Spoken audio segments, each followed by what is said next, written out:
Hi, it's Lori. Welcome to my channel. If you find this useful at all, please hit that like, subscribe button. It really does help, and I really would appreciate it. So today we're going to talk to you about food noise.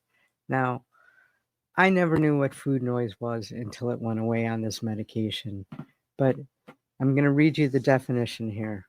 Persistent mental chatter or preoccupation with eating, cravings, food choices, or what's next, often described as intrusive or obsessive thoughts about food. Why does this matter? It impacts mental health, your focus, and you become obsessive with thoughts of food. I don't know about you, but that kind of bothers me. And again, I didn't even know what it was until it was gone. And all of a sudden, my mind is like not thinking. I'm not at the refrigerator and say, oh, I could eat this now. I could eat that later. Da da da da. Oh, okay. So I'm having lunch now. Oh, yeah. I see that in there for a snack. And okay, later on, I could do this. Oh, wait, why don't I go to the store and buy this to add on to dinner? I never even really noticed that or knew what it was until it was gone, let alone what the term food noise was. But now I know, and it was definitely there. And this can derail your weight loss very easily. Now, the GLP-1 medications, they reduce this food noise. Now, I know for me, it reduced it immediately.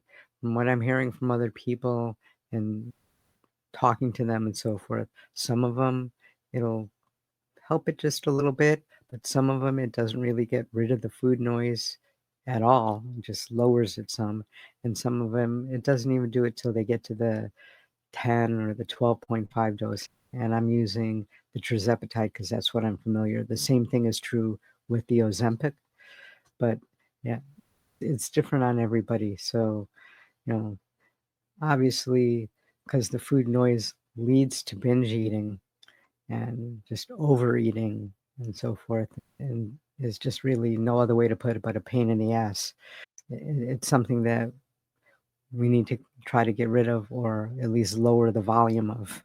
So, a little bit of science here, putting on my little science nerd hat. And the hypothalamus, that is what regulates hunger and fullness. And in the brain, you have a reward system. And the GLP-1 medications, they alter both of these so that, again, you feel fuller, quicker, you're not as hungry, which is also helped by the slowing down of the digestion. And you don't need that 3 pieces of pizza to get that dopamine feeling in your brain. This medication regulates that, which is somewhat how it works. And that's why it's such a good tool in our arsenal. Sometimes it corrects some hormonal imbalances. There's studies on that, just like with polycystic ovarian disease, that it helps it because of this. There's some science behind it. I don't want to get too sciencey because not everybody's a science nerd. I used to be more of a science nerd than I am. Now I'm just a little bit science nerd. I don't know if I outgrew that. Who knows? But that's not what this video is about. Let's get back to the GLP-1 medications. That's just my ADD kind of jumping all over the place. So these medications, they do decrease your hunger. They do slow down the digestive system. They do have your pancreas secrete some insulin and send a signal to your brain, but it does this in a safe way.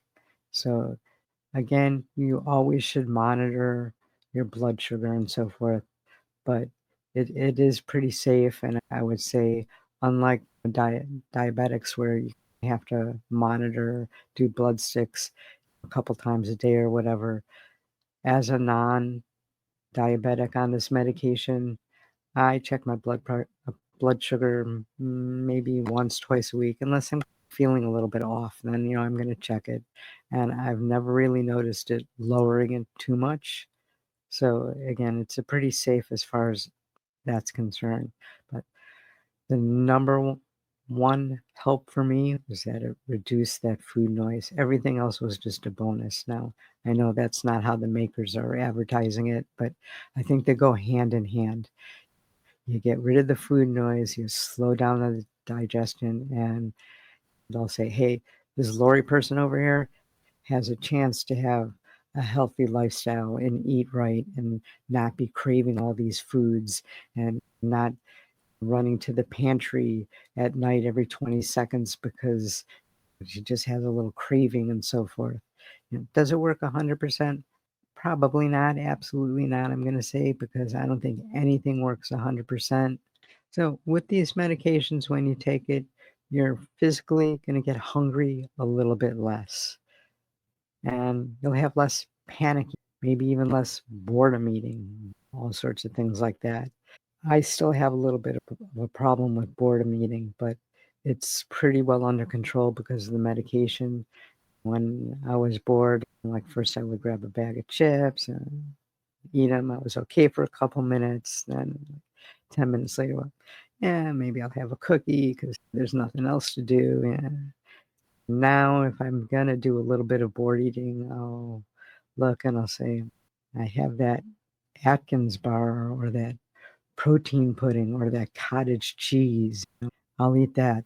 At least it's a healthier choice, and it does not happen anywhere near as much as it used to. So I really think that it's healthy. And remember, it affects your brain chemistry, which is part of this whole thing that I'm talking about. And it may blunt dopamine spikes. They're doing studies on this. So you're not going to get the same satisfaction from some of these foods that we really shouldn't be eating. And when those are lowered and a little bit more even, you could get the same dopamine spike from eating just a little bit of fruit, which is a much healthier choice. And I know that's how it seems to work on me. And without all this food noise, it frees up some space in your brain so you could focus a little bit more. It's like your brain isn't always chattering with this food, that food, what this meal, next meal, and so forth. So you get a little bit more sense of clarity, which is the thing that I've enjoyed the most with the food noise gone. So I have some quotes here from people before GLP-1 medications. They were saying, I used to think about food from the moment that I woke up. I'd finish breakfast and immediately wonder what was for lunch. Food ruled my day. Now, after they started taking GLP-1, it's quiet in my head now. I eat when I'm hungry, but I'm not controlled by it. I finally understand what people were saying when they say that they're eating to live. Now, GLP-1s won't erase emotional eating instantly. It takes a little bit of time. For me, it was automatic, but normally it takes a little bit of time. And not everybody's going to feel this food silence on their first few doses. Some people have to get to the higher doses, and some people never feel them, unfortunately. But with the new medications coming out, that could help. So, what are the best strategies for quieting the food noise?